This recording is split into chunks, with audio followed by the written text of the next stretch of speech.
tilt it forward a little. Yeah, there you go. We'll just focus on it.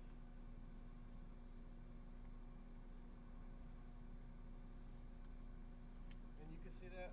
Yeah, I can see the numbers. So that's and I just want to leave a note to the editor. That is the actual time code from, you can leave that up there. So note to the editor, that is the actual time code from camera A. Okay, that's synced up with camera A, not to be confused with yesterday's slate, which wasn't synced with anything. Well, yeah, no numbers were shown on the slate yesterday. Oh, good. I had them blank.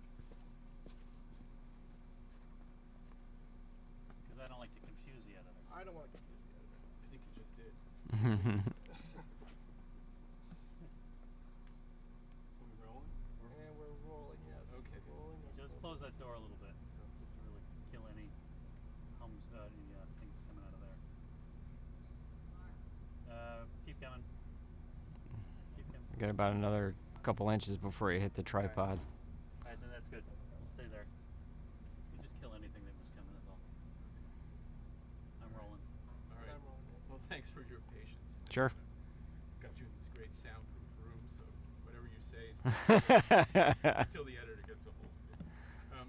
We're going to, as we discussed, we're going to talk about sort of what's the role of mechanical motion and its connection to the exhibit and its greater connection to UTC and what you do. What are some of the landmark things that UTC came up with in that field? Sure. And the attitude of people who come up with these things. But I'd like to start just, how did you get into this kind of work? What sort of, was it something you thought of when you were a kid?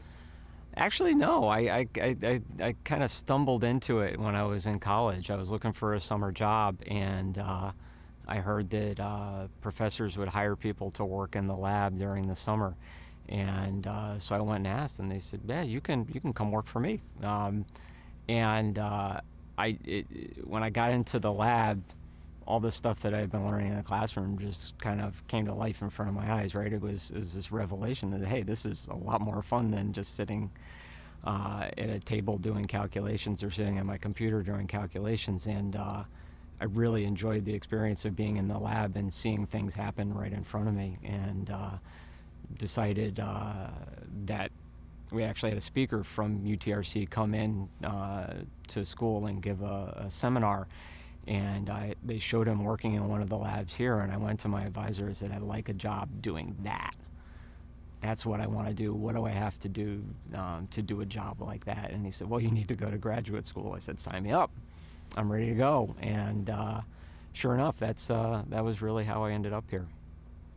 When you looked through and selected the objects that are in the exhibit, I mean, basically, there are a bunch of lab instruments, you might Yeah. say. Did you get a sense of, might be somebody else 200 years ago, kind of like you, walking in and saying, I want to do that? Yeah, you look at those things and you say, the fact that it's tangible and right there in front of you gives it kind of a more immediate sense of the object, and makes you think of the person who might have built it or worked on it, right? And you think, this guy was trying to do the same kind of thing that I'm trying to do in my job. He's trying to solve a problem. He's trying to understand something. He's trying to make something better, right? And I think the object gives you a better appreciation for how that person did their job, and there's a realization that they're doing the same thing that we're doing today, just with a different set of tools. So, can you give me an example of an object that strikes you that kind of had an impact on the world and was also, somebody trying to do something like that? So the Seth Thomas clock that's in the exhibit is a really neat one. I grew up in Connecticut, and this is a Connecticut product, right? And the really cool thing about the Seth Thomas clock is that it was the first mass-produced clock. Before that, clocks were works of art. They were special museum pieces almost that only really rich people could afford.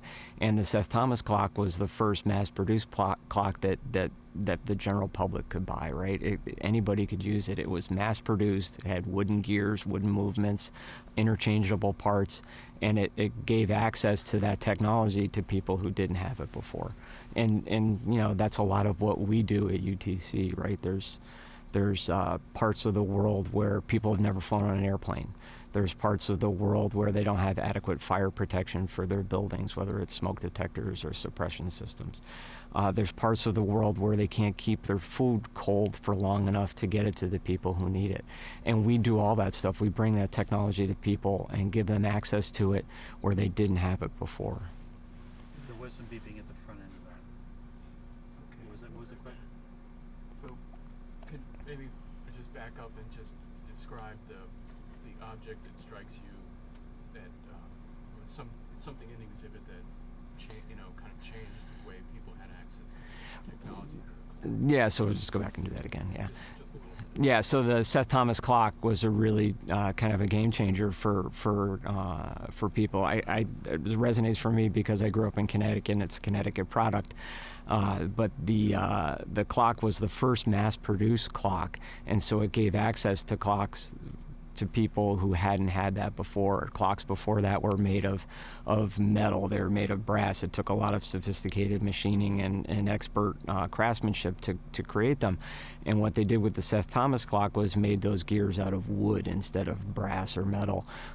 They made interchangeable parts, so now the cost of those clocks came way down, and people who, normal everyday people, could now get them and put them on their shelf and keep track of time, whereas it was only really well-to-do people who could do that in the past. It's pretty neat. What was the role of the Connecticut Valley in that kind of initiation of mass production, and how was that sort of? So Eli Terry and Seth Thomas, I think, were the people who really made that happen, and they kind of took advantage of water power, hydraulic power, to be able to do a lot of these more mass production devices. They brought in new materials instead of brass, which took a sophisticated craftsman to be able to make gears out of brass. They brought in wood, which was in ready supply, right? You could cut down trees and make wooden gears out of them. And really, with the beginnings of the Industrial Revolution, I think they had access to craftsmen who could do those kinds of things, and we continue to have that relationship with a skilled work base today with people who can do things well. So let's talk about another instrument. You good? Okay. Get too enthusiastic. Yeah. So let's talk about another instrument from the collection that kind of strikes your eye and has a relationship to the past and the present and the future. So the Koenig sound analyzer was when I first went into the collection, I saw this and I said, that's really cool. That's something that catches my interest. I spent a good part of my career working on understanding the interaction between sound and combustion, sound and flames. It's a phenomenon called combustion instability that happens in jet engines, it happens in furnaces, and what happens is it creates noise that people don't like. It creates motion of the flame that puts the flame maybe where it shouldn't be. It makes parts burn out faster than they should. And so it can be a problem, but it's a really, really complicated problem. And so when I saw the Koenig sound analyzer, which basically uses the interaction between sound and flame to visualize how one of these Helmholtz resonators works, I thought, this is really, really cool. This is the thing I've been studying all in one place, and it's in a way that's visually obvious to anybody, no matter what their educational background. You can kind of understand the process that's going on there. It's really pretty cool. And what about the gears and a device from 2,000 years ago? So the Antikythera mechanism is, if you look at that and think that this thing is 2,000 years old, first of all, it's amazing that they could do this kind of technology that long ago. But second of all, if you look at what they were able to do with it and look at what UTC has done with gears just over the last 10 years with the geared turbofan, it's creating a new revolution using the same kinds of gear mechanisms that created that revolution 2,000 years ago. It's really pretty neat. We're using the same technology, a much more advanced state of it, to solve a new problem. Kind of neat. And this idea of, since it's mechanical motion, there's a hydraulic tourniquet. So how does that function? So a lot of the things that we do in UTC involve turning the motion of fluid into the motion of a mechanical part, or the other way around, turning the motion of a mechanical part into the motion of fluid. So a turbine is a mechanical device that spins based on airflow flowing through it. And jet engine, propels an airplane by creating a thrust of air out the back of the engine. And so the hydraulic tourniquet is a neat way to represent that same principle in something that's very simple and you can put on a desktop. There's a little jet propulsion nozzle that squirts water out, and it causes a circular motion, a rotational motion of the tourniquet, which demonstrates the principles of jet propulsion, but it also creates this angular momentum that you would see in a turbine, for example. So this section of the exhibit is mechanical motion. So can you kind of, if I'm just walking in there and you happen to be standing there, explain to me sort of what's the significance of mechanical motion to UTC? Why have these objects and artifacts from the past?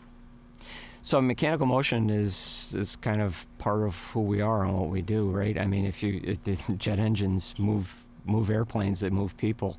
Elevators and escalators move people around in buildings. All the equipment that UTAS makes goes on airplanes, which move people around. Even something like an air conditioner has air moving through it. It has refrigerant moving through it. It has lots of moving parts with a fan, with a compressor, and things like that. And so motion is a big part of everything we do as engineers here at UTC. And a lot of that is mechanical motion. And what can a visitor or a fellow engineer gain from looking at these objects from the past? What do you learn? So it kind of, you see the legacy of some of the things that we work on. Yeah, you can see the legacy of some of the things that we work on every day, and look at kind of its ancestor. Its ancestor from 200 years ago. Its ancestor from 500 or even 2,000 years ago, right? And think about, you look at this and you say, this is pretty neat. This looks a lot like what we're doing today. What we're doing today is better, it's fancier, it's more efficient, but the basics are still there. The basics are still the same, and it kind of gives you an understanding of the connection between the two, right? That there's kind of a continuous path between that device that could be much older and this new device that you're creating for the next generation. What does that tell you about the people who came up with or worked and persevered on these? That they're doing a job that's very similar to what we're doing, right? They're trying to make something better. They're trying to solve a problem. They're kind of trying to come up with a new idea. And looking back at it, you might just say, well, this was an epiphany for them, right? They just woke up and had this brilliant idea. And the fact of the matter is that's probably not what happened. They probably labored a long time and worked a long time on trying to come up with a better solution or a better idea or a fix to the problem or whatever it was. And then they had a really good idea that was discontinuous, right? It's caused some discontinuous change in the technology. And really, that's what we try to do every day here at the Research Center, is create that discontinuity that creates an advantage for UTC. So what does it mean to you to be sort of part of this legacy, this continuum? It's pretty neat. I mean, you kind of, you go back to when you're in college and you read about the famous dead guys who did the technology that was foundational to whatever your discipline is, and it's to some degree a little impersonal. But when you see the instruments, it kind of puts a more material feel to that, right? You can understand that these are real people, these are real devices, and they worked hard on it. And it's an interesting way to be able to connect yourself back to that. I had a professor in graduate school who kind of traced his technical lineage back to the dead people in the textbook, right? He said, I was the student of so-and-so, who was the student of so-and-so, who was the student of that guy. And so now you're, 4 degrees separated from the person in the textbook. Really pretty neat. That's a neat feeling. So anytime you can do that and connect yourself to the people who were foundational, it kind of gives you a sense that you're carrying on their good work. So you're talking about now carrying on. Where are we going? Where are you in UTC? What are you facing? Where are you trying to take this? What are we trying to do? So there's a couple of projects we're working on that that I think are really pretty neat that could have long-reaching impact. One of the things I'm doing is working on low pollution combustors for jet engines for like the next generation of jet engines, so in 2030 or so. These are going to be really high efficiency engines to reduce fuel burn, but at the same time we want to create less pollution when we fly them, right? And so coming up with combustion technology that creates less soot, less smoke, less of what's called NOx or greenhouse gases. Any of those things is a big deal, right? And so part of that is driven by regulation. Regulations get tighter over time, and we want to have a competitive product that meets those regulations, not just for the next 10 years, but for the next 50 or 100 years if it needs to be. The lifetime of an engine is 30 years or so. So we're working on that technology. That's pretty neat. I have colleagues who are working on helping Carrier eliminate refrigerants that have high global warming potential. So substituting new refrigerants that are not as bad for the environment, not as bad for global warming. Pretty neat. It's fun stuff. So we're talking about things that are being realized 2030 and will have an impact 50 years from now. That's a kind of long time frame. What kind of attitude does it take to work in that kind of time frame? So I mean, if I always think of how we do work as a portfolio of projects, we'll work on things that might be really urgent. There's a problem right now that needs to be solved. You know, we need this today. But at the same time, if that's all we do, then we're not really meeting the broader needs of the company.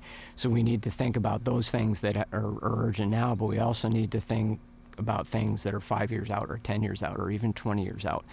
And the hardest part about knowing what 20 years out is going to look like is understanding how the world's going to change between now and then, understanding what the needs of the customer will be then. I mean, if you go back even 25 years, the whole idea of cell phones would have seemed ludicrous, right? But now they're everywhere.